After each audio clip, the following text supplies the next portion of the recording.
Our Board of Aldermen special called workshop on the budget, June 3rd, 2022, is now called to order. For our invocation, I'll call on Reverend Alderman Lowe Davis, followed by the Pledge of Allegiance. Please stand.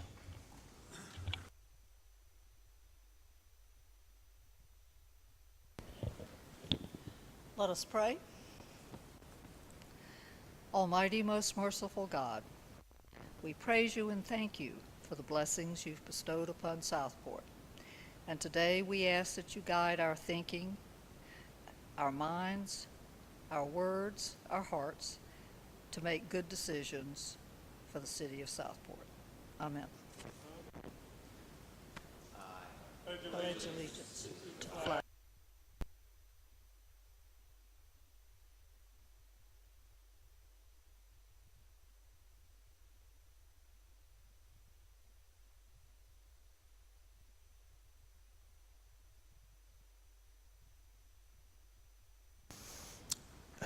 Thank you, Alderman Davis, and definitely want to reiterate the blessings that we have in Southport, in particular when you look at the situation in areas around our country and around the world. I want to thank everyone for being here. Thank you, city staff, department heads, for being here and for the work that you've done on this budget. It's like doing a term paper, and we know from this one that the earlier we start, the better. So we'll get an earlier start next year, and because our budget is larger, the issues are more complicated, our population is larger, and so but the work that you've done has been incredible, and I just want to thank you for that. The workshop, there's no public comment. That will be at the public hearing, and this is really for questions and for our city staff from our Board of Aldermen. So on item D, I'll entertain a motion to approve the agenda. Mr. Lombardi, is a second? Second by Mayor Pro Tem. Any discussion? All in favor? Okay. Motion carried. Thank you. Again, the main agenda item, of course, is the budget workshop. I just have a few comments, and then I will turn it over to the city manager. For example, in our budget, we have the street sweeper. It's been voted on and passed. The Public Works Director has requested this. It's been researched. We learned a lot about it, and we're replacing a street sweeper that we previously used. And the city's been doing this for 20 years. In terms of our police, another budget item, as a doctor, as a mayor, as a public health advocate, it's safety, health, prevention, preparedness, and is what I work on every day. So our police chief has his recommendations. We want community policing. We want there to be a presence, not a police state, but a presence. And we want to be able to cover from the Yacht Basin to Lowe's Foods. We know that on certain calls, we want to have 2 officers there. So for the safety of our citizens and the safety of our officers. And it could be anything as simple as a dog bite, and you know about that. And or there could be a disruptive patient at the hospital or downtown or wherever. So we want our police to be able to respond, and we want them to have a presence. So that's part of it, also of our budget. And then we think about historic preservation. And part of that is and I've said this before, the maintenance of our Southport cemeteries. Old Smithfield Burial Ground, Northwood Cemetery, John Smith Cemetery. It's important that we do this. And I want to reassure those that have had doubts that there's money in the budget for cemetery maintenance, and there will be, as I stated in an update that was published in the pilot, there will be a line item for the cemetery. And to reiterate this, I always go to one of my favorite research areas, the State-Port pilot, and Time and Tide. And this is from the May 25th, 2022 edition. And it says, 30 years ago, Southport had created a buildings and grounds department with responsibilities including upkeep of city cemeteries. So what we are doing is continuing the process that has been set before us. So I really want to reassure our citizens of that.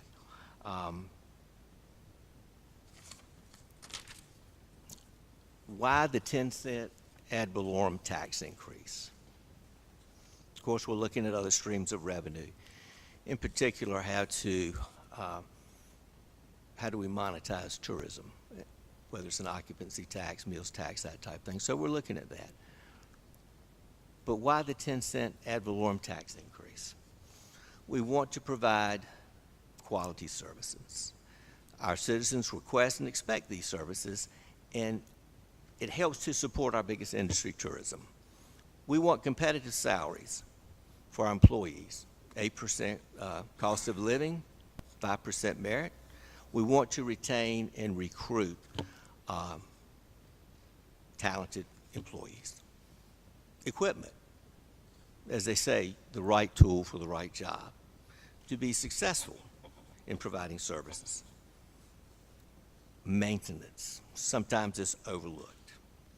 We have to be vigilant, and this takes time and resources, but it's preventive measures, preventive maintenance for our buildings, our infrastructure, our equipment, and for the health of our not only employees but our citizens.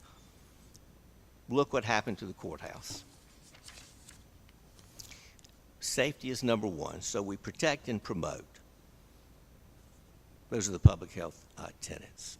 So when we think about that, we think about our police and the 3 officers. We think about a strong EMS. We think about our fire department and their capabilities and the capacity to save life and to serve our citizens.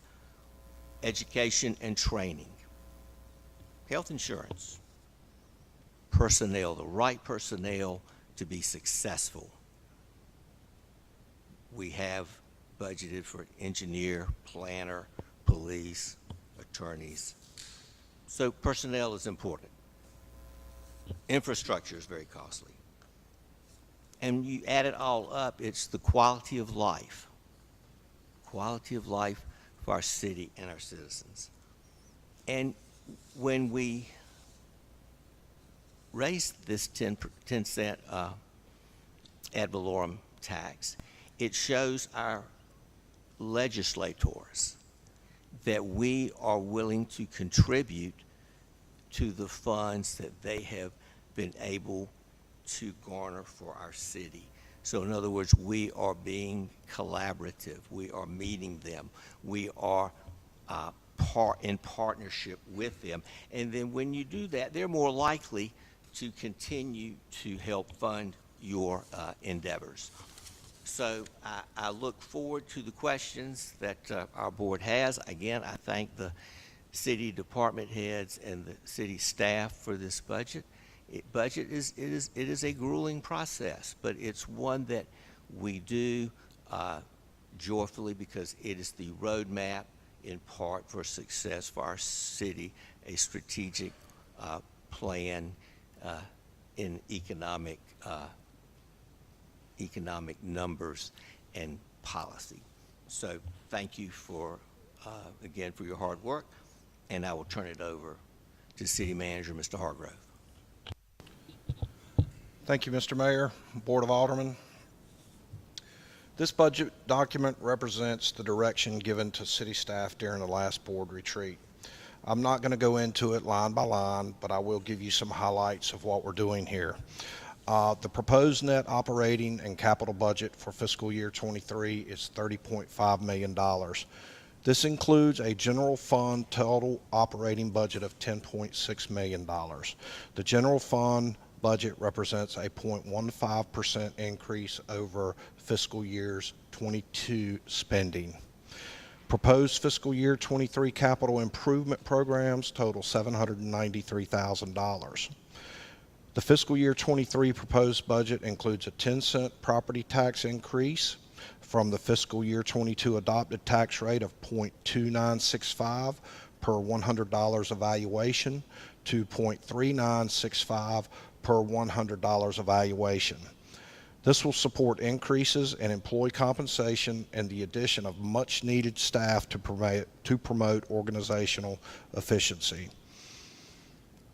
This budget also recognizes the importance of investing in our greatest asset, our employees. This budget proposes adjustments to maintain a competitive compensation and benefits package, including an 8% cost of living adjustment or COLA for all full-time employees. It also includes a 5% merit raise for qualified employees. This budget also provides $250,000 in support to the Southport Fire Department's EMS services. This budget also includes the cost of a new street sweeper. Within this budget are 9 new positions: the city engineer, a senior planner, a human resources director, 3 new police officer positions, a police records specialist, a seasonal part-time ground worker, and a utility specialist. It also includes capital investments in water and sewer infrastructure, roadway repairs, and stormwater mitigation. Southport continues to grow. Our projected property taxes are $4.15 million. We do assume a 98% collection rate for fiscal year 2023. This on our taxes. This prediction is consistent with the prior year's collection rate. Other revenue sources that we have let's first of all talk about the proposed budget. Also maintains our highly competitive employee benefits package. Health insurance rates remain stable. In fact, diligent negotiation with our provider has resulted in a 2% decrease in health insurance rates. Thank you, Ms. Trexler. All regular full-time employees are covered under the North Carolina Local Government Employees Retirement System. Employees contribute 6% of their annual salary on a tax-deferred basis. This budget also includes investment in infrastructure such as street improvement projects, lift station rehabilitations and hydraulic repairs, sidewalk planning and projects, the Kingsley Pier rebuild, which will be funded by FEMA, stormwater planning, the pedestrian corridor in the yacht basin. We're going to begin planning and construction of the kayak launch at the end of West Street, dredging the yacht basin planning, and of course, shoreline stabilization. These projects will significantly impact the quality of life for our residents and visitors. They will also have a tremendous impact on life, health, and safety by creating a safer Southport for pedestrians and motorists. As you review the proposed investments, please share any questions, which is, I guess, where we're at right now. So I'm pretty much done. I'm going to turn it back over to the mayor. If you have questions, let's talk about them now. Thank you. Thank you, City Manager. I guess we can start with Mr. Allen and work our way down. Alderman Allen, any questions for staff, comments? None, thank you. And Carroll? I'm good. Alderman Alt? Mr. Manager, have we not in the works a review for personnel for the police and fire in reference? It started off in reference to the potential, excuse me, of the Indigo project. Current analysis that's being conducted by DPFG and Withers and Ravenel are looking at the impacts that Indigo Phase 2 will have on the city. It is not looking at the current state that we are right now. It is only specific to what Indigo Phase 2 the impacts that it will have. The DPFG study is our impacts on our general fund. The Withers and Ravenel will be on our infrastructure, and that will include the impacts that it will have on fire services and police services and any additional staffing needs that might occur as a result So of that's that based project. on the 1,532, 34 residential units and the 80,000 square feet of commercial. The DPFG is based on two things. It's based on current zoning, and it's also based on what they're asking for in their rezoning, the PUD. So one scenario might be that we look at Indigo at the current zoning, which is, I don't know if the city's ever come out with a public number what that is, but you and I both know what it is. And then, if I understood Mr. Lloyd the other day, there's at least 600 other lots that are up for, in some process of being turned into residential units that are already in the process, as opposed to the total number of lots that could be in the process. Is that correct? I do believe I recall that conversation, yes. So at the minimum, even if you did the baseline for Indigo and the 600, you're talking between 11 and 1,200 new units coming in. So if the review that we're doing is for 1,500, and we know that we're going to have at least 11 to 1,200 coming in, the review will be pretty close to what those needs would be, for everything, the 600 and the Indigo project, because it'd be about the same numbers. So my question is that since we don't have that document, I'm trying to figure out the justification for some of the positions that were asked, that's been asked for in this budget. Now, so everybody's very clear about who I am. I have over 30 years of police experience. 2/3 of that has been in management. 1/2 of that has been in the command rank. I'm not some defund the police person. I'm very proud of the police. I'm very proud of this police department. But at the same token, I did not hear a justification for 3 officers. No workload analysis. There was some increase in calls for service. We don't know what those calls for service were. We don't know the time that the calls for service take. And we have this study that's coming out that will give us some more guidance about what that would look like. So I have some concerns about that part of the project. And I will, I'm not sure, Mr. Mayor, how this is going to work. Are we coming back again, or is this my one shot? This is your time to ask questions, Oh, okay. make your comments, and then there will be a public hearing. That means I have another opportunity to talk. Okay. I just want to make sure I'm clear on it, okay. Then I'm going to defer to one of the other aldermen on the street sweeper and let that person talk about that. And then we'll come back again about that whole process and what does that mean for the budget and can we defer that, yada, yada. So since I'm able to speak again, I'm going to pass the baton on to the mayor to pass it on to Alderman Davis. Alderman Davis. Can I say something first? Well, I'll reclaim some of my time. We voted on the street sweeper twice. This is ridiculous that we are talking about it again. Both votes were 5-1. Vote is not gonna change. I am not in favor of having this discussion for the umpteenth time. I think this is absurd. Well, I'm sorry if I'm wasting your time, Alderman Allen. Okay. I want to be sure about the timetable here. We're asking questions, and I'm wondering if Chief Coring could answer some of the questions that, or any of the questions that Alderman Alt asked. That's why they're here. Absolutely. But my second question on this timetable is, what we leave with today is what we're going to be presenting at a public hearing as the budget that we are, as a board, supporting. So next week is not the time for us to change the budget. Is that correct? Yeah, it won't, now's the time to ask your questions, and for example, as Alderman Allen has so astutely said, we voted twice on the street sweeper, and we certainly promote comments from the board, whatever they would like to discuss, but the vote is likely not to change. But again, we welcome all comments. But yeah, this gives our city staff guidance for this final budget that we will present to our citizens. We'll have a public hearing, and then we'll take action.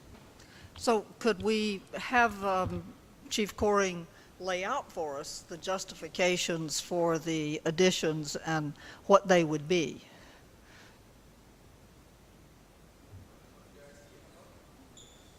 Chief Coring, if you would come up to the podium, and let's discuss again. I was about under the need. impression we had been talking about part-timers and so on, and that I believe that's changed.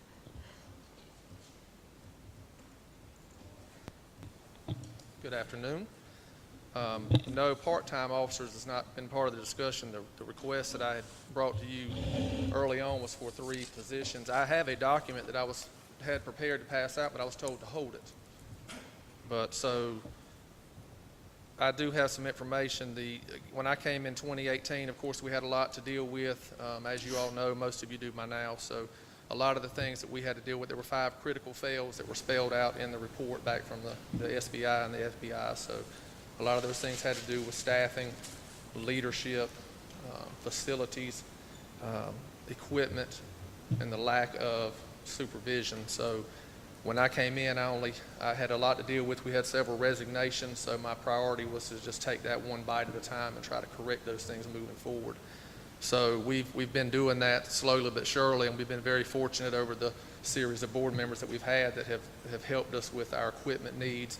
We've relocated our facility, however, we're quickly running out of room there due to our evidence vault situation. As most of you know, right across the street is where our evidence vault still sits in an abandoned building that has been leased out. So we've been rapidly trying to get that evidence and everything out of there. So there's a lot of moving parts. So that was my main focus coming in when I sat down with the then city manager and the folks. Also, the city hired a reporting agency or a group out of Charlotte that came in while the police department was on administrative leave for 3 months. An independent audit group came in and went over the police department from top to bottom, and I had a recommendation also from them.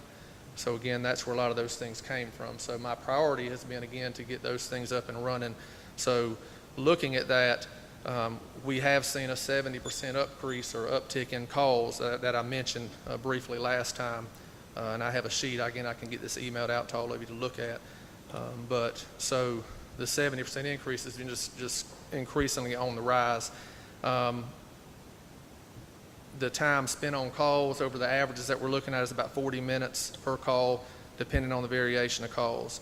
6.2 minutes I've been asked about response times and things like that from the citizens over the years. So again, we've got a response time that is okay, but needs to be increased a little bit.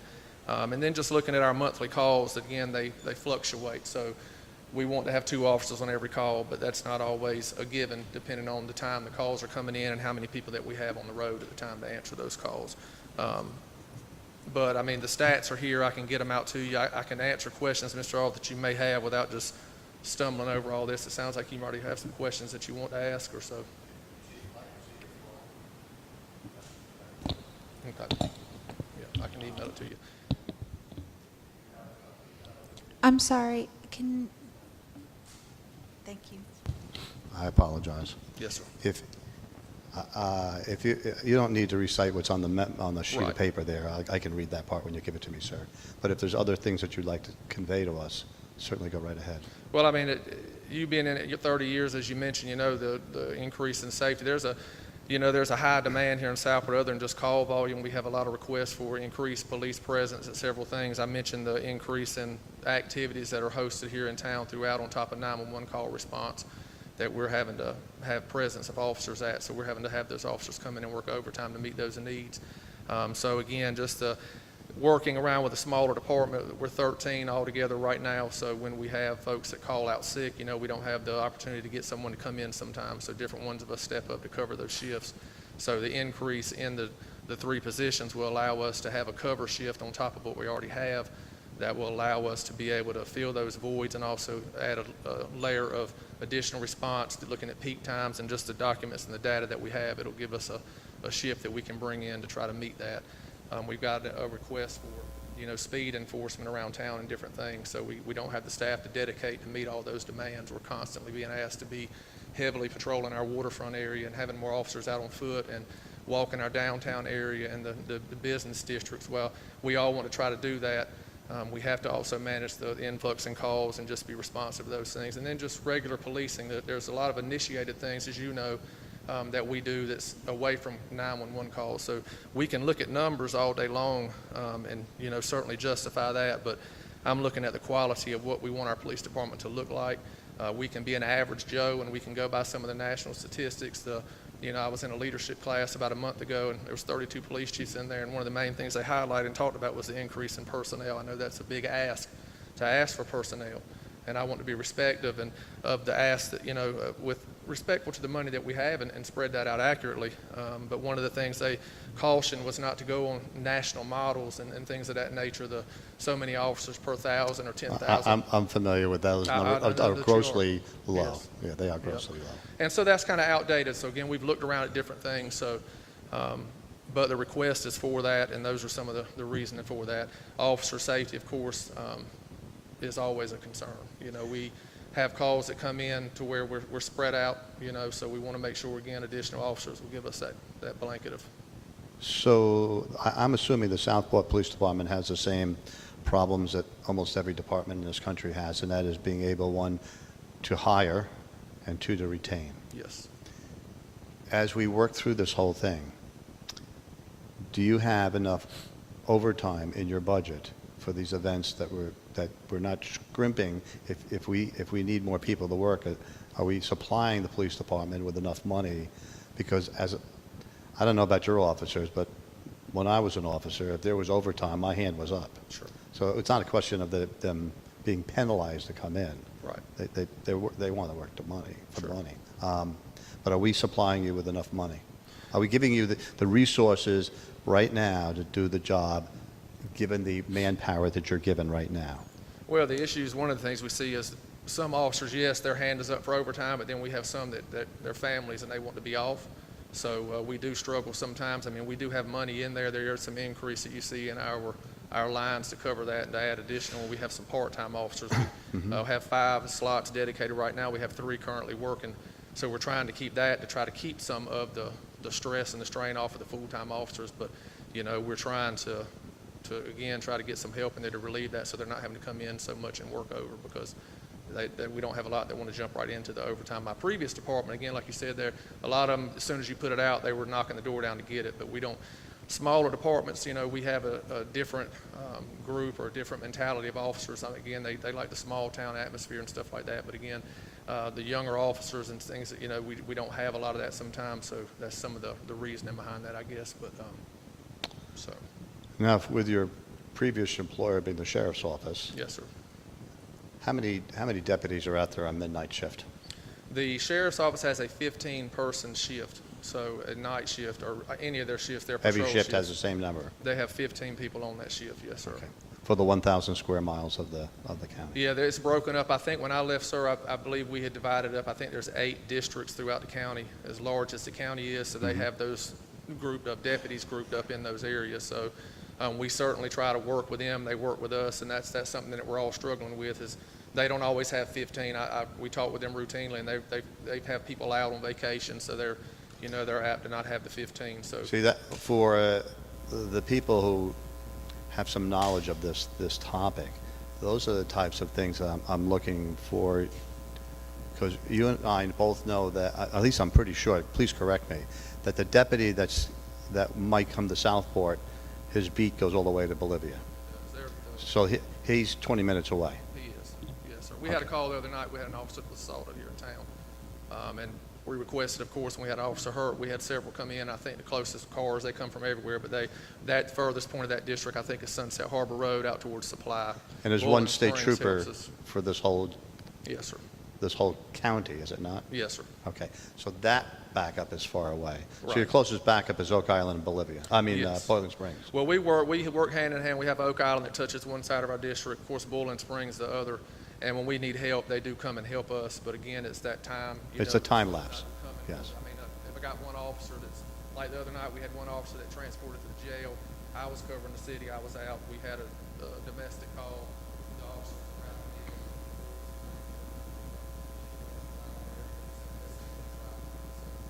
We put out requests for the closest unit, so whether it's a deputy or whoever communications.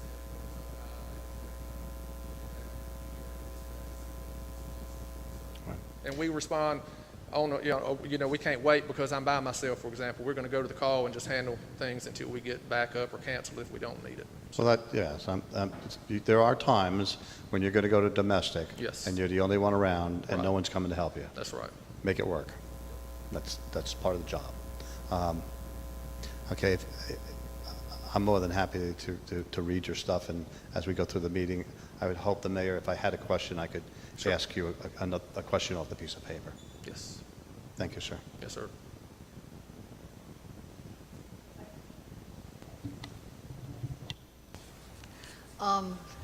One more question. Yes. Your, for want of a better word, a clerk or an administrative person, that's going to be somebody full-time now? Yes, ma'am. Good. Yes, ma'am. When I came in, we had 8 clerks. They were, holding that down. There was 8 people rotating through that, and the hours were different. But like I said, we kind of carved that away, looking at the needs and that kind of thing. So we've got it down to 2, and so it's just time. That was something I originally had asked for year 1, but we kind of tabled it because we needed to look at something else. So, and our part-time clerks have been doing a good job. So, Okay, thank you. yes, ma'am. Thank you very much. I just, Okay, I got one question. How many hours does each officer work a week? They're on 12-hour rotations, so their shifts are 12 hours. Thank you. It is. And that's being looked at a national average. Again, they look at whether 8 or 10 or 12 is appropriate. But right now, our officers, they work 12-hour shifts, so they work 2 days, then they're off 2 days. Then they work 3, off 2, work 2, and then they're off 3. So it's called a DuPont schedule. They have every other weekend off. It's workable here. We looked at that as well at the sheriff's office when I worked there. Our patrol, they work 4 days, 4 12-hour shifts. They work 4 on, 4 off. That's what they were kind of working. But most police departments, we work the DuPont schedule. Yes, ma'am. I just want to make a couple, I want to first defer to Alderman Alt. I am in no way competing with any knowledge, so let's be real. I did some research, but I understand that you're an authority, okay, and as a police officer. So I just want to be clear before, as a disclaimer. This is what occurs to me, Chief, and correct me, and I'm going to be a little bit more practical because I probably don't understand all the modeling and yada, yada, yada, which I did read about, but I believe that in my interaction with most citizens, the term I hear is community policing. Everybody wants police officers on bicycles, wants walking around downtown. And with and I'm just looking at simplicity. We have River Mist, which is a satellite annexation. We have Lowe's Foods, which is again a satellite annexation. And as that becomes more and more of a business center, as it builds up in that 88 acres, that'll be more demands as well.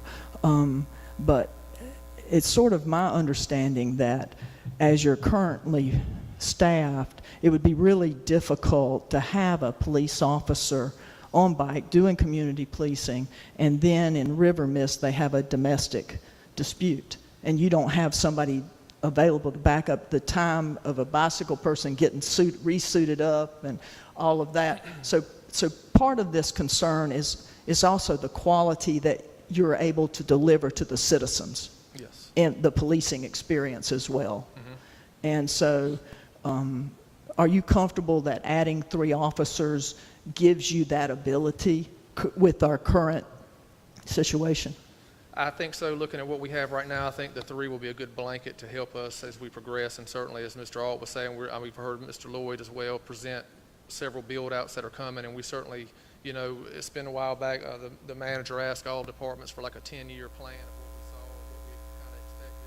But right now, I think this will get us, this ask will keep us in a secure area to allow that additional support that our citizens want to see, and also provide that safety and secureness that we need. And this would be for the city manager, parenthetically. Can you talk about an exit interview and conversation out of an exit interview? Is that something that can be said in public or no?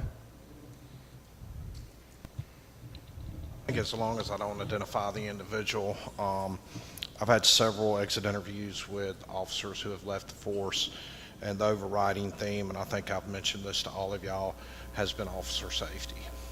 And it boils down to really the standard operating procedure for a domestic violence call is 2 officers. The reason for that is when they arrive at the call, they're able to separate those individuals. Secondly is when we have periods of time, they're not a lot, I don't believe, from my understanding from Chief Coring, but it does exist, is when we only have 1 officer on duty, and it could be late at night and that officer pulls over a car for speeding, let's say, and they walk up to the window and they smell marijuana, and it's 1 officer and 4 large individuals in a car. It is a safety feature, because we've just talked about here, as we in Alderman Alt's conversation, he was asking about where officers would respond to for help, and it boils down to safety. And today, you know, my point, the way I think about it is 30 years ago there was a respect for police officers. Today, I've never seen such a lack of respect for police officers. It's an inherently dangerous job. I think these officers recognize that when they become on the field, come on to the force. But I think as a city, we have to recognize that it's a very dangerous job, and we've got to be proactive in making sure that everybody goes home safe and alive at the end of the night. And even when, in the best case scenario, that doesn't happen, all you have to do is look at the news today and see how many officers are losing their lives in the line of duty.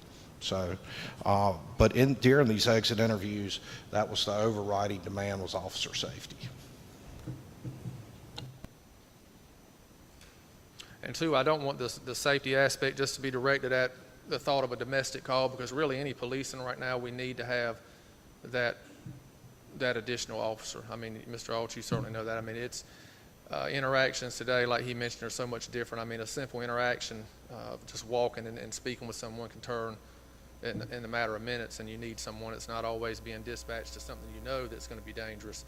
There's a lot of unknowns anymore, and certainly stopping cars, a lot of traffic enforcement that we do. That's one of the, I hate the word routine when you hear that on the news and they say it was a routine traffic stop. Anything, I don't consider anything we do to be routine. I really never have. But again, I know asking for positions is a big thing, but I would just feel remiss not to try to stand before you knowing that, you know, the need is there. So, but I'll be certainly glad to provide you with the information and continue to explore it with you. Well, you know, there is quantitative input and qualitative. And you've mentioned the quantitative, the increase in calls. We have an influx of people during the summer season and that type thing. We have satellite annexation, which spreads us out. So these are hard quantitative numbers per se. And then there's the qualitative, when we see our police officers in the I-Basin, downtown, in their patrol cars, on bicycles. And we've all heard during the time when the sheriff's department was here, and they were able to pretty much have a number of officers here on bikes and that type thing. And it was the citizens, how nice that was to see that presence, and they would like to have that presence from our police officers, as Mayor Pro Tem says, community policing. So we're not a police state, we just want a police presence. Sure. It offers a level of comfort a level of stability. And it's again, it's a partnership with our citizens and our tourists. There's a police officer. Let's ask him or her, and provides a level of safety that we all want to promote. So that's why I feel like, I mean, this is important. I mean, this is your hometown. You grew up here, and you know the city well, and that's one of the advantages that you have in giving us this advice. So I say, again, the quantitative aspect, and you and I discussed several things. One, how I said, post as many officers as you need to for overtime, and then look at it. It was a year ago, and I said, then Yes. look at that data, and is that adequate? Is that showing that you need full-time officers? And it does, you know, with the festivals and the, as I say, the influx. So I think we're looking at both aspects. And again, any further questions for Chief? I mean, we want to get this out and have everyone satisfied. So when you make the vote, you feel like the board has had the information that they needed.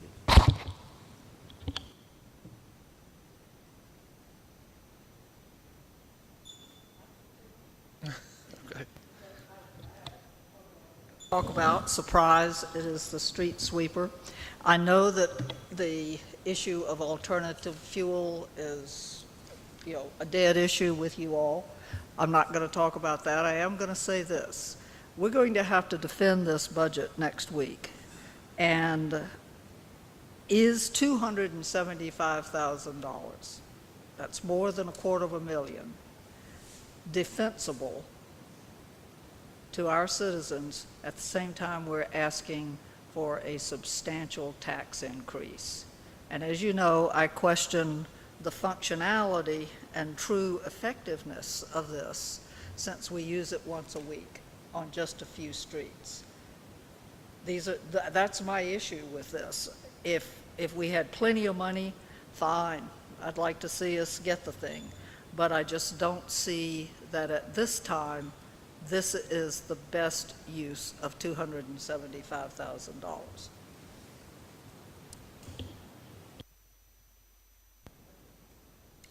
Wait a minute. Just for the record, maybe Tom, you could answer a couple of questions. Most of us know, but maybe not everyone. Talk to us a little bit about the streets that are being swept.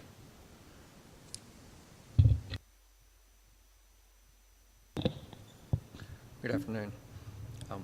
Right now, the streets that are being swept are mainly just streets within the city limits that have curb and gutter. And yes, a lot of them, most of them are DOT streets.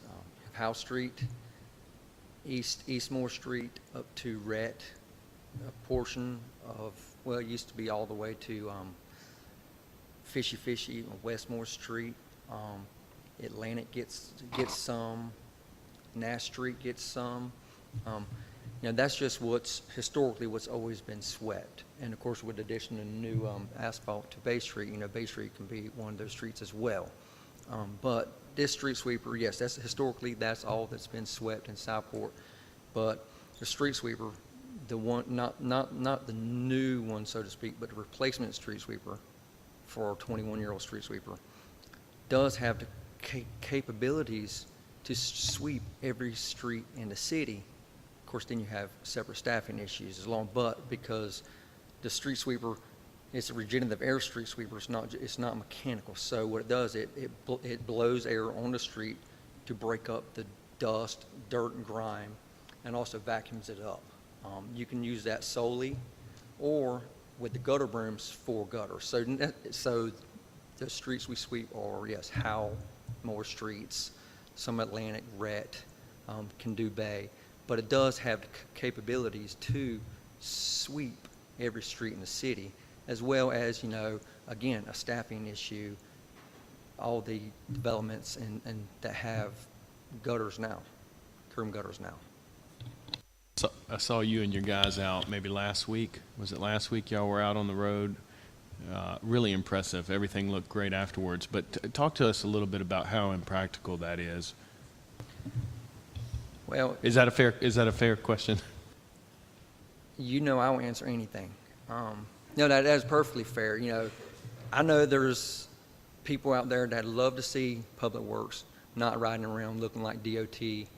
Some of the comments I've seen and actually getting some use in sweeping the streets. But I also know that there's a whole lot of other things that Public Works has to do, not just sweeping the streets. I'm getting calls constantly about not being able to keep up with cemeteries, not being able to keep up with right-of-ways. I have zero problems dedicating every member of staff I have, including myself. If y'all rode around enough, y'all saw me out there sweeping. I do not mind it. But there are bigger fish to fry in Southport than me putting every member of staff I have, you know, several hours, because we have to start, you know, do it a few hours a day, every day, you know, to beat traffic. So it's very impractical. But again, I would do whatever the board directs me to do. Question. I understood that, I hope I'm correct on this, that the primary reason for the sweeper is to prevent the clogging of the drains. Is that right? I mean, it's good to have clean-looking gutters and a neat city, but primarily it is to get the leaves, the debris and everything out of the gutters and then down into the drains where they clog up and cause flooding. Is that right? I don't know if you could put any reason as a primary reason, but that is definitely a big reason to, you know, keep the curbs from being cluttered, to keep the leaves and debris out of the gutters, keep them out of the rivers, keeping the storm drains open. But yes, that is definitely a good functionality of it. It's my understanding, because I went to the website, that the sweeper that we have approved has, and I'm going to use the word, regenerative air system. That's their word for it, and that it works as a vacuum system, and it's a closed system. And so then I went to other websites for other cities, and they talk in their public works about why they do street sweeping and that sort of thing. It's not only, is it the stormwater conversation? It's also environment. That these street sweepers pick up harmful metals and pollutants that enter the air and in our case enter our water and our marshes and wetlands, and so maybe traditionally you were limiting street sweeping to particular main thoroughfares, but there's some other goals that you could achieve with this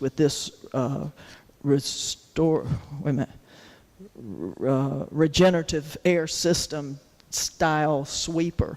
The other thing I wanted to point out is that $275,000 is certainly a lot of money in my personal life, but my understanding is the last sweeper lasted 20 years, right?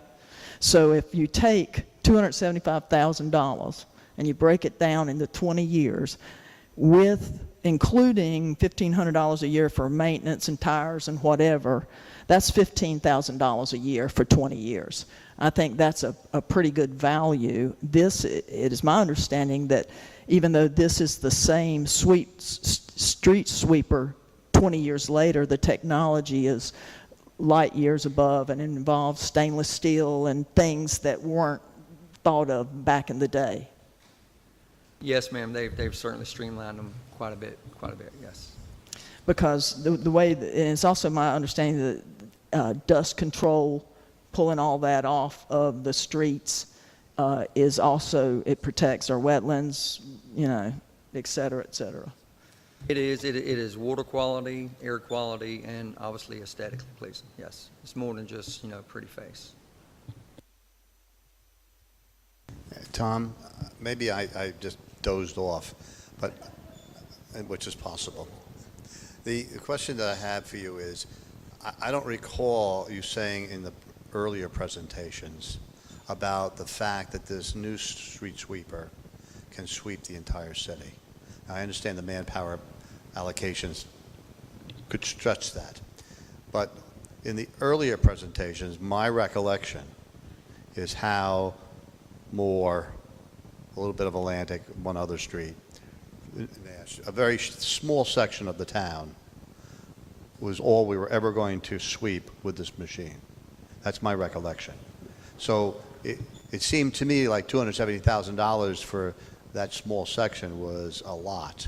Are you telling me now that when manpower is available, that we're going to be sweeping a bigger area than that? I'm not asking you to name the area because it'll depend on manpower, but are we expanding beyond if you got a curb?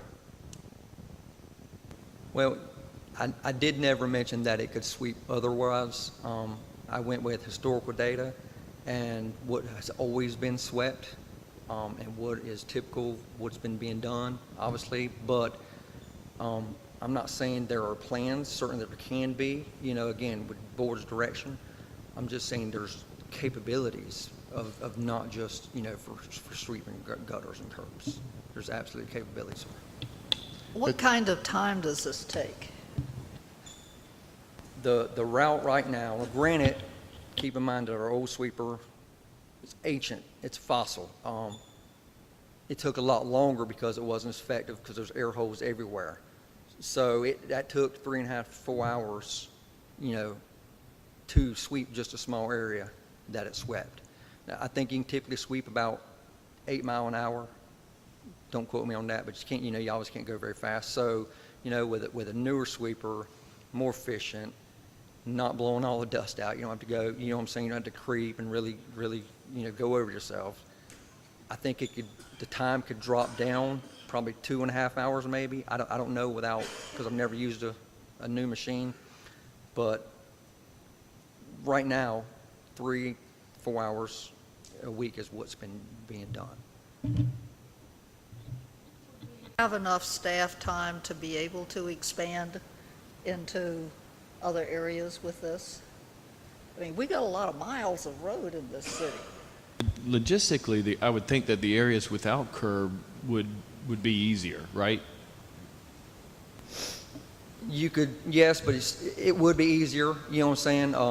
It would definitely be easier. I'm not going to say it's going to be any quicker, because you can still only sweep at a certain speed, but it would certainly be easier and a lot less obstacles. I guess what I'm trying to get at is that if we were able to expand it, you put a guy on it for one day. I'm just going to use the landing, so it's someplace neutral for many of us. If you went up and did the landing in the month of May, you wouldn't have to get back to the landing until some couple months later, and you could move it around. In other words, we're spending $270,000 for a very limited number of people in the city. If we're going to expand that and they all feel they have ownership of this thing and it's being used in their neighborhoods, I think it would go over better with the rest of the citizens that they are going to get a benefit from this machine. I think I disagree a little bit, Rich. I like the idea of expanding the route, but I think that everybody benefits from what has historically been done. So everybody benefits. The people that are coming here and visiting and spending their dollars here are benefiting. So it's not a us and them thing. It's not everybody has benefited from this. I like the idea of expanding the route. If we're not going to change our vote, which it sounds like that is not going to happen, then at least let's take advantage of maybe the extra hour and a half that we pick up and maybe add another hour to the street sweeping to expand the current program. I'd also like to see it happen more than once a week. I mean, we'll have stuff in the gutters 6 days a week, and we'll get rid of it on the 7th day. And then we'll have another 6 days with cups and trash and leaves and stuff in the gutters. Then I'm down to another issue of staffing and overtime. I mean, again, I'll do, public service will do absolutely what's needed. But again, the more things we add, the more resources we'll need. But there are best practices for street sweeping, and I'm sure we can go by those guidelines and that type thing to help us with that. And I think it is true that the vote's not going to change, and this has been a really good discussion, and further questions, absolutely. I work 12-hour shifts also, so I'm here. But I do appreciate Alderman Allen's initial assessment. And if we pick up extra time, maybe we can, since we're more concerned or more aware of our environmental stewardship, then maybe what you pick up are the waterfront roads initially. If you get that extra hour and a half, you know, then it's for everybody and for our quality. It certainly wouldn't take much time to add a road here and there. You know, it certainly wouldn't.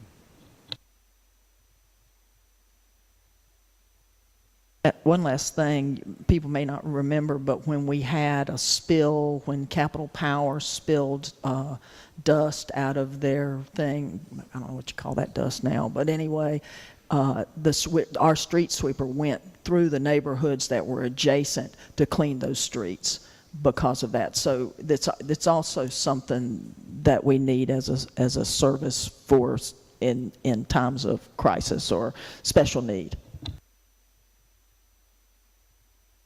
Thank you. Any further comments or questions on the street sweeper? I have one comment. So obviously I don't want to spend $200,000 to $75,000 of the city's money on a street sweeper.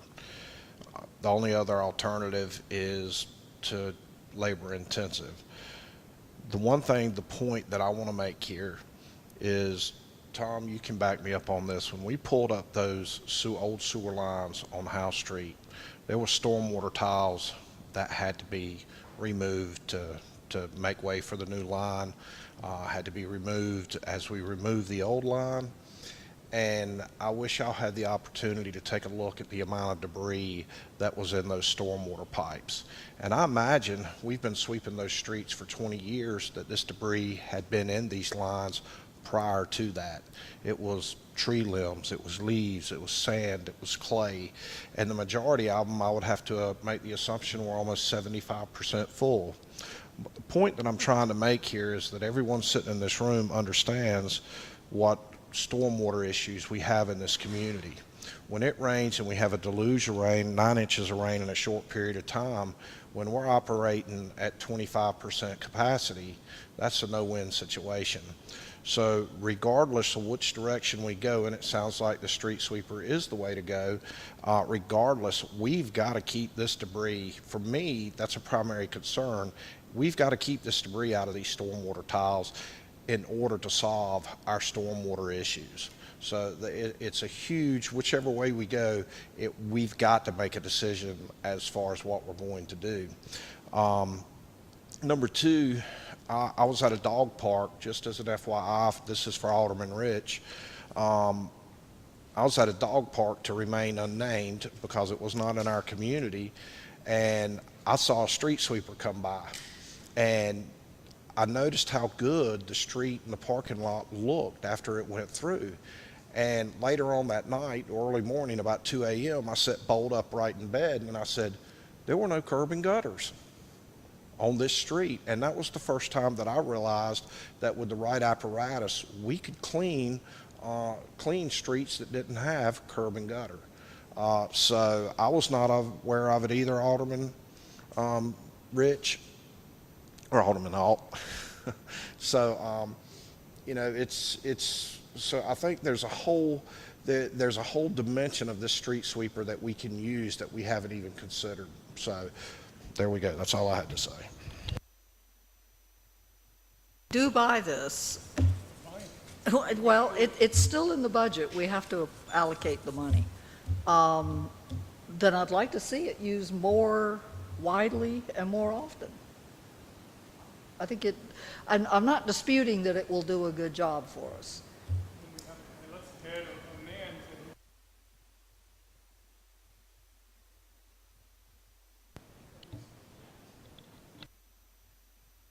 Excellent discussion on the street sweeper, and you know, it's needed for environmental as well as how something looks, and it's good to keep the drains open.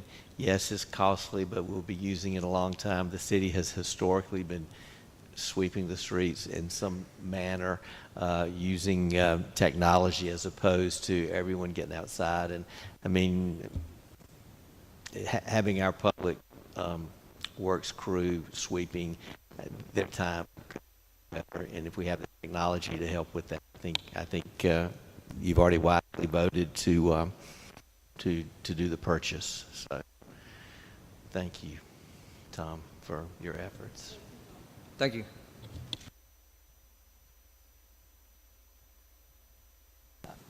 Mr. Lombardi, any questions on the budget or anything? Okay. Mayor Pro Tem. I don't really have any questions. I have a few things. The rate committee, we're aware of the changes in here, but I wanted Tom to come back up if I could, and we would talk about I just wanted to explain how the tap fees and this were raised, and then development fees would come under Thomas, wouldn't it? That comes under you, doesn't it? Uh-huh. Okay. But I just wanted to make sure all the aldermen, if you go to page 8, Public Utilities, the rate committee met, and we asked Tom to come up with rates that were covered. It wasn't just the standard. These rates, I think, had not been raised in a while. Is that right, Tom?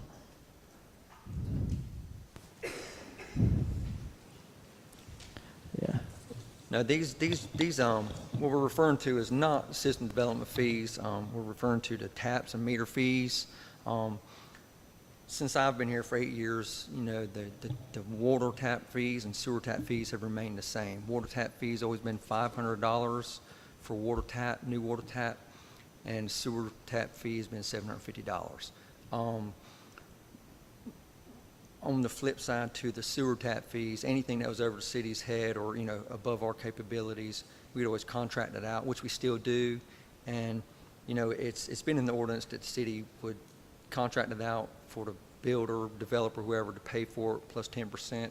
We've never charged a 10%, you know, fee above that. We just, hey, whatever it costs us, you know, we'll you know, is what you'll pay. But right now, the water tap fee of $500, I know we're not in here to make money, so to speak, but I can't even buy materials for $500. Our meters, or the meter alone is $408 just for a single meter. The meter box is over $300. The tapping saddle and cork that you know attach to the water main is over $100.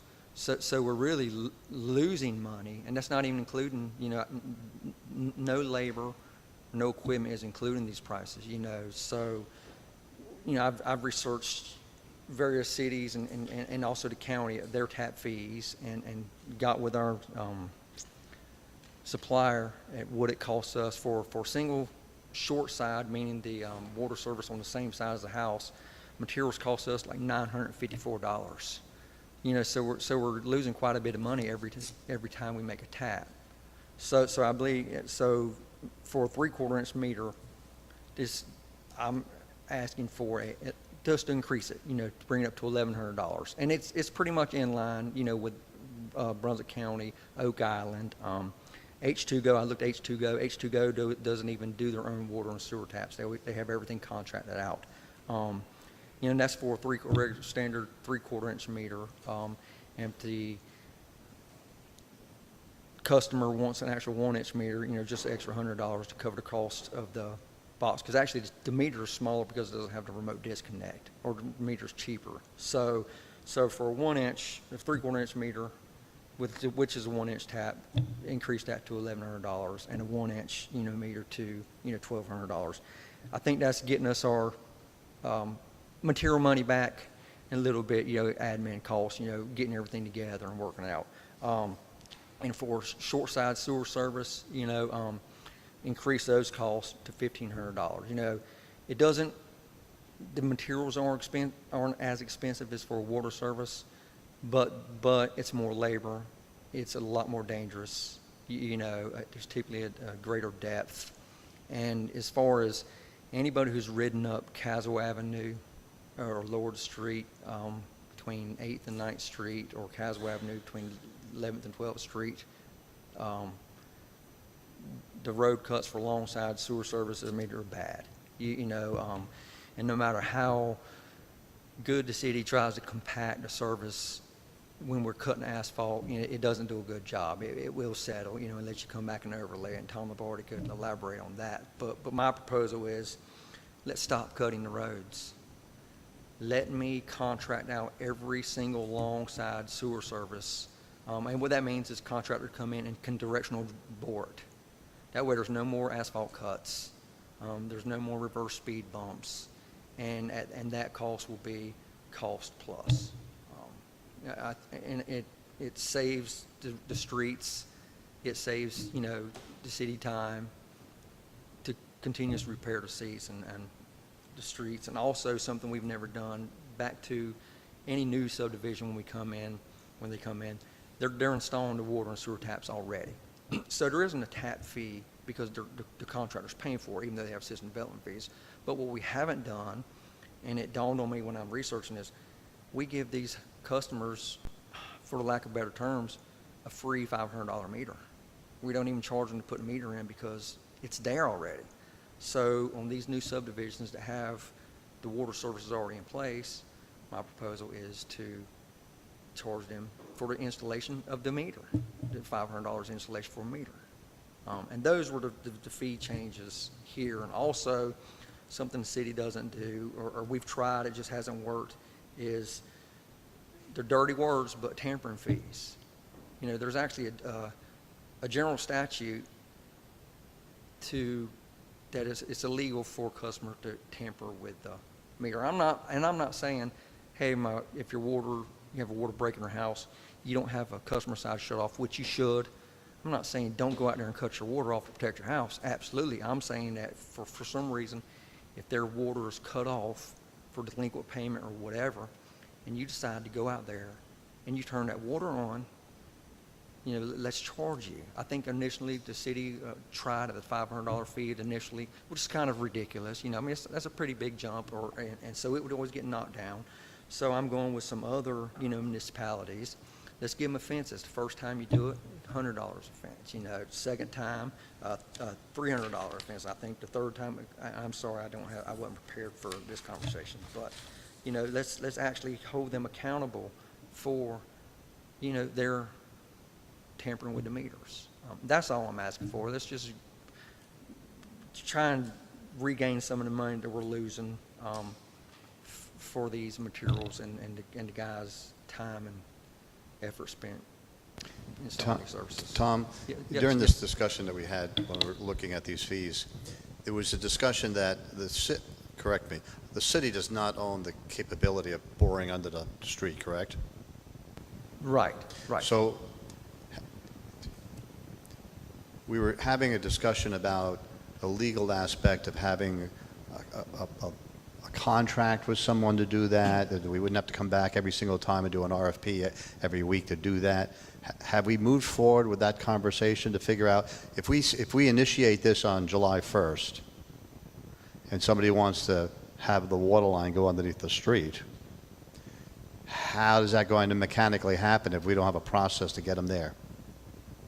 Well, for water lines, of course, my guys can do the water lines. This is strictly for sewer lines. Now, just like now,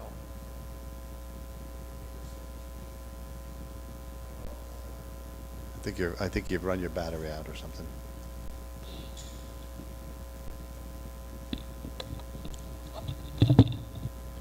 okay, maybe that's better.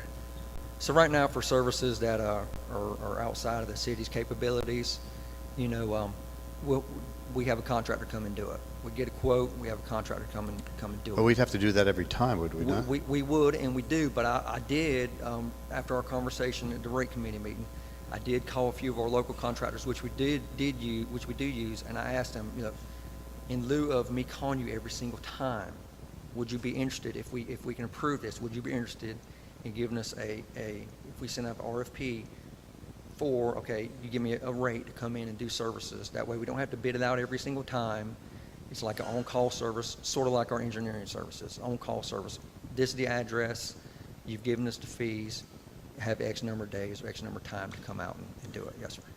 So I guess my question is, on July 5th, when this hits July 1st, July 5th is probably when the first thing would come through, are we ready to roll on that day with that kind of either a temporary fix or a long-term RFP that's been agreed to, so that they're not waiting months to get somebody to bore under the street? As you well know, I'm very much in favor of this, but I just want to make sure we don't have an accidental consequence here and people are backed up for some length of time. And we don't have anything set in place now, obviously. It's not going to be hard to do so, but again, it's not hard for me now to get a quote from a few local contractors to get them out here within, a decent time frame till we can get something permanent set in place. Okay. Just like we do now, yes, sir. Okay. Excuse me, I just want to add, we did do a contract with Hickman Utilities to cover up to $30,000 worth of work, or $29,999. Right. And right now I have 3 services that are alongside sewer services that will need to be bored. Thank you, sir. Take away from this, and I believe it's correct, is that if citizens think that we're doing all of this to make a profit, they're wrong.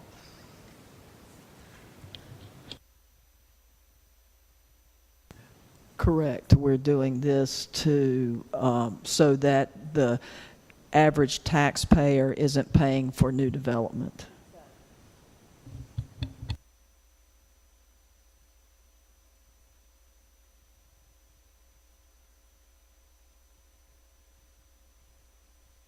I think that was all I had for you. And then, Kate, did you have one change on your fee? Were you going to change something, penalty fee? Kate? Was there something you changed? Were you wanting to change a penalty fee or something? I couldn't remember that you discussed. Is that in this new fee?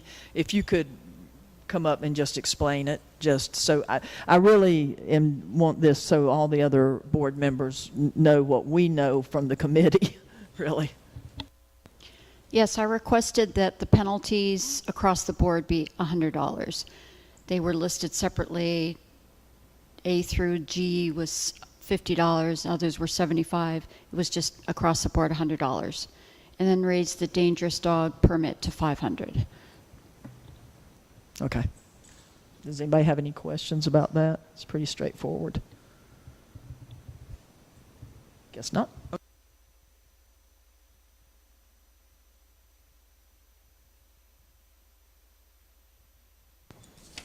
And the page that's on. Page 13. Sure, happy to answer any questions.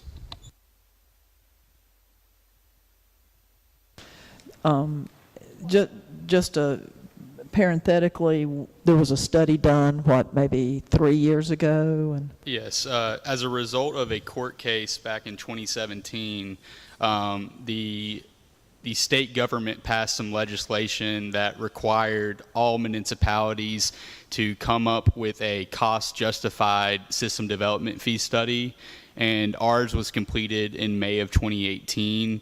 And really what these rates are showing is just keeping us whole, and we are, I guess over the past few years, we have been increasing the amount of those system development fee rates so that new development is paying their fair share for our water and sewer capacity. Just so everyone understands, these fees are charged at the time of building permit. The way that the general statutes say to charge these is either at the time a subdivision plat is recorded, if a subdivision wants to pay them all up front, or at the time of when water and sewer service is committed, or when it is applied for. So in our process, it's applied for at the time of a building permit, and that's when we charge it. And this rate was, we had a study done, and the rates were established by that study, and this will be at, now we will have incrementally moved to the top of that rate. So that's what we committed to couple of 3 years ago, to do it incrementally, and this increase reflects the last chunk of that.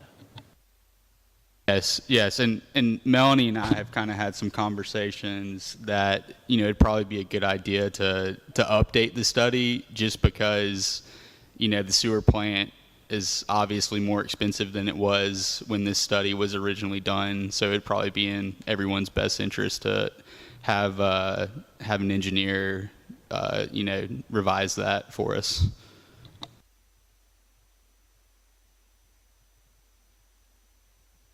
I think that was all of rate committee members. I think that was all of the updated fees. I think, Thomas, you felt like yours were in line. Was that correct? Did you? Yes. So we looked at what our revenue has been in relation to our expenditures, and we were pretty comfortable, Melanie and I, with where we're at right now with our fees, because the whole point of development is for it to be development services to be revenue neutral and to pay for itself, so that development is paying for that, and so the taxpayers aren't supplementing new development. But with what our numbers look like this year, we're comfortable with where we're at moving forward for next year.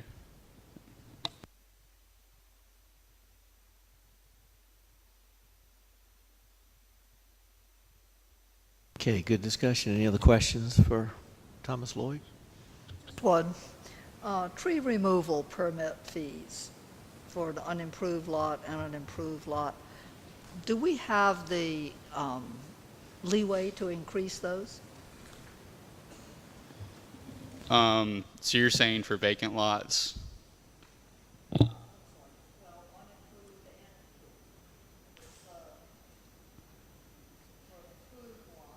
So I think that fee's actually old.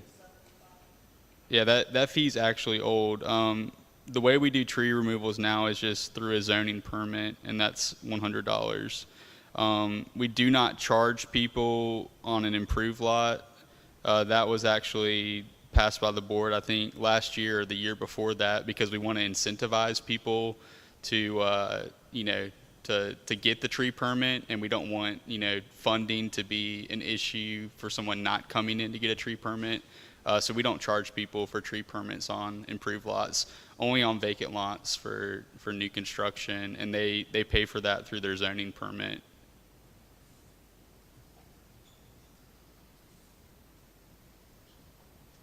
Thomas, for clarification, you have an unimproved lot. A tree leans over on your neighbor's property and near his house.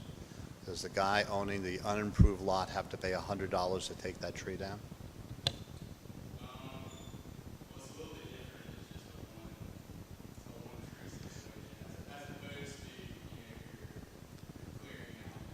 But the rules, I don't read the rules that there's that it differentiates between that. That if you have this unimproved lot and you have to take a tree down for some safety reason, or it's dead, it's got beetles in it, or whatever it is, there's each tree on that unimproved lot. You're not building anything. You're just doing it for that purpose. Do you have to pay $100 for each tree that you do that to? I mean, I think the way it reads, yes, you would. That's how Yep. I've read it, and this just recently came up after our meeting. And I'm not sure that was our intent. So I don't know how we go about modifying, or even if there's a wish to modify that language. But I know people who have unimproved lots that are just sitting there, and that issue has come up. That's a good point. I mean, it's, the intent is, with the unimproved aspect of it, is for somebody that's doing it for new development, to Correct. to pay that fee that way. I don't think it's necessarily the intent for a one-off situation like that if your tree is dying and leaning over your neighbor's house. But that's a good point. I mean, we can certainly modify that and clear that up if need be. Can we, And we don't, we can do that after next Thursday, right? We can change the wording because it's not changing the fine, it's just changing the wording when the fine is applied. Am I correct? We could do that later on? We could. I mean, yeah. That would be a planning board function. They're in the process of making some, and Thomas could add that as that conversation to theirs, because they're making some additional modifications to the tree ordinance, so that conversation can be added. Also could come before the Forestry Committee, which serves as an advisory, to just consider and pass on their recommendation to the Planning Board. Well, Scott has been attending. Yeah. I think the planning board typically invites the chairman of the forestry committee just to be involved, so there is somebody with the planning board kind of talking about these kinds of things. So we can certainly get Scott involved in that as well, and he can get input from the rest of the forestry committee members. Well, since this topic is not directly related to the budget, perhaps we can talk offline on this. And work Of course, this out. I think that would be definitely appropriate, and since there already are tree ordinance changes happening, we can just incorporate it into those. Sounds terrific. Thank you, sir. Thomas, by leaving it this way, wouldn't it give you the opportunity to investigate this tree that's dying, or instead of just somebody cutting it down and you would have to assume that it was dead? I think they still need to pull a permit for it, and it still needs to be investigated. I guess the question is, do they get charged the full fee, or do they get charged, the same fee that No, but you could make a decision at that time not to charge him because it was dead. At least you have a chance to look at this tree. Yeah, we would just have to have some language offering that discretion, essentially. The process now is that you get pictures and diagrams and plots, and I mean, they built the Pentagon with less paperwork, but I understand the process. You can go through it, and but it's the dollar amount that I'm talking about. Yeah. Sure, I understand. Thanks.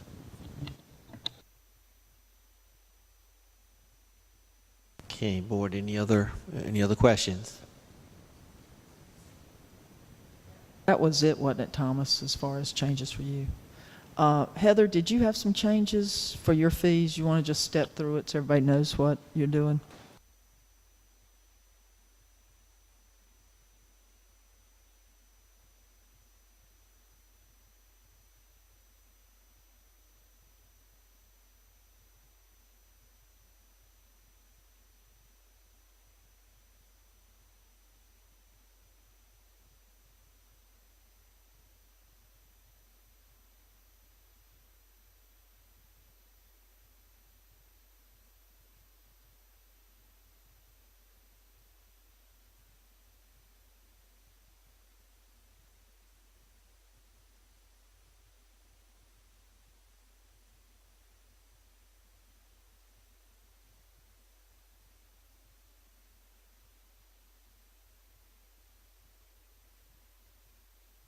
Okay, the changes that you have in front of you, we basically with our, I'll start with our summer camp, our city resident rates, 85 per week, non-residents, 95. That kind of falls in the middle with a couple of the local camps around here. Again,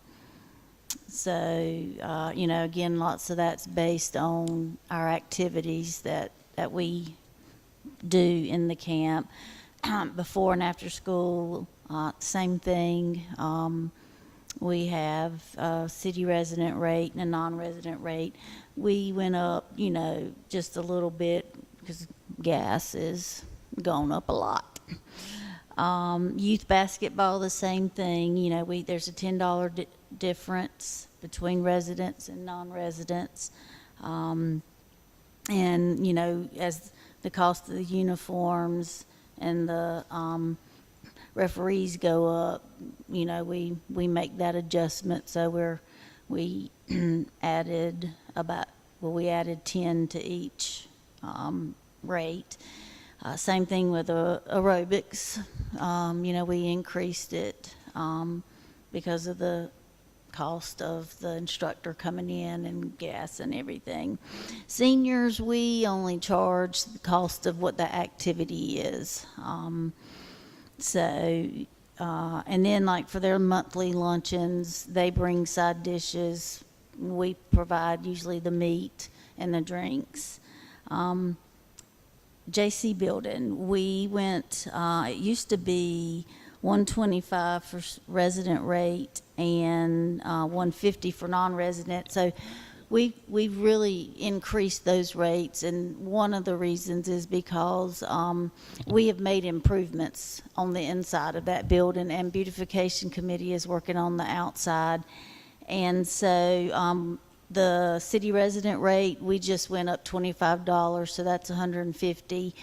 And it says for a 4-hour minimum, so that means if you rent it for 1 hour or you rent it for 4 hours, you're going to get charged $125, because we know we get people that ask us to prorate it, but we don't have the capability of holding 2 events in one day there, because somebody would have to. It would operate more like the community building, where you had to have staff to come in, break down, clean up, and reset. Where we did see a big increase is the non-resident rate. We increased that by $100, so that's $250. And you will see that for the JC building, the senior building, Low White Park. You'll see those increases. So the increase didn't really come with city resident rate. The increase came with the non-resident rate. With Franklin Square Park, we increased the non-resident rate rental to $300 as opposed to $250, because they have a stage. We provide a stage in a big park, and that does get used a lot for festivals and events. Cavernous Park, Kingsley, Keziah, and Riverwalk, we kept at $75 with the 4-hour minimum, and increased the non-resident rate to $150 when it was $100. And then the final thing is the city gym. We increased. We made it only rentable for movies, the movie companies to rent it. Sometimes they rent it to have as a holding area. And we moved that, or proposed that rate, because it was $300 a day, but the gym is so, the flooring is unique, and so it's easy to get dirt, and it's hard to get clean. And so anyway, and then there's the length of the daytime that they would use it, and having to have staff, because we do not give that key out. We used to, and people would go in the gym at 3 o'clock in the morning and play basketball. So we do not do that anymore. We have staff. So we changed that rate from $300 a day and proposed to $1,000 a day. But the only rental that would be with that gym is the movie company, not rented out for birthday parties, not rented out for anything, because it's too difficult for that. And I think that's all the rates I have where we made changes. And part of the movie rate was to help augment getting some kind of floor covering that you could put down. Yeah. So it didn't impact your gym floor. It impact our floor, yes. And is that used by movie companies? Cycles. I mean, maybe was it last year, maybe? Yeah, February, yeah. They used it. I mean, the movies are coming back, so that should increase. Prior to COVID, it was used. And again, it depends on the movie and where they're shooting. If they're shooting at the church, which a lot do shoot there, then it's just easy access to have the movie. I mean, to have the gym, but if they're, you know, shooting on the other side of the city, then, you know, they may find another building to hold people or feed people or something like that.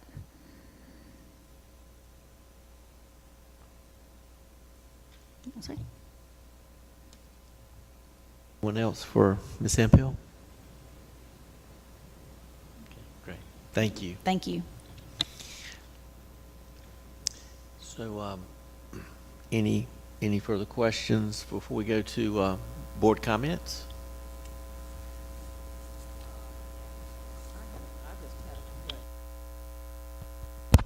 There you go.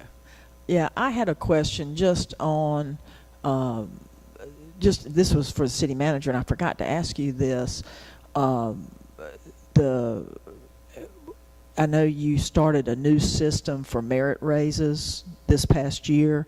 I just wanted to know if you felt, we didn't really discuss, you know, reviewing and all the things that you were implementing this year, so I just wanted to have that, maybe if you could just tell us a bit about how that was and how that process went, because we're continuing with it. It went really well. As a matter of fact, when you read the narrative that I gave y'all earlier, I spoke about that a little bit. We've had a buy-in from city staff. They've done a really good job accomplishing all their personal objectives. And so right now we're in the final phase of the scoring. Department heads, that I have communicated to them that the final appraisal is due in my office next Friday, and that once that final appraisal comes in, I'll sit down with the department head, the employee, and we'll go over the scoring, and we'll score everybody and start ranking them from there. To my knowledge, it's been hugely successful. Everyone has taken it very seriously and achieved a lot of goals. Hopefully, it's probably not going to be this next Thursday night, but in July, the July Alderman meeting, I will provide you with a list of all the accomplishments that city staff has made. So it's been well received. I'm very pleased with it. It's going to be very competitive. So last year, I know because we're doing 5% this year. Last year we did the 2.5. So then how does that, are you scoring now for the 5%, or I'm scoring. How did you score for the 2.5%? I haven't done anything with the 2.5% because it was kind of a 6-month period. So in order to get it implemented, it wasn't a full year. So that 2.5% is still in the budget. And that will not be included in this year's. This year's scoring will be for 5%.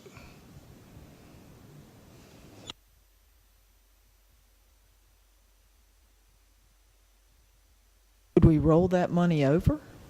Well, I don't know how that. The only reason I'm trying to ask just about how that works. Well, with the way we budget, we don't really roll it over. It goes back into the general fund. Now, if you guys want to make it 7.5%, I'm sure city staff won't have any problem with that. Or, that's one path. Or I can just go ahead and add 2.5% to everyone's when we do their performance appraisal.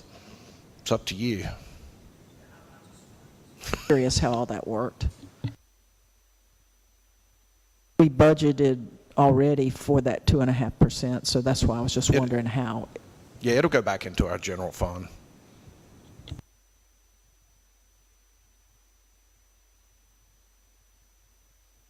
Okay, any other questions for the city manager? Okay, we'll start with board comments. Alderman Allen? Alderman Carroll? I'd just like to say thank you to city staff. Y'all did an awesome job on this. We're going to take credit for it, but it's really all of you. Blame, credit, whatever. Awesome. Tom Stanley, don't ask for any more equipment, please. Not anytime soon.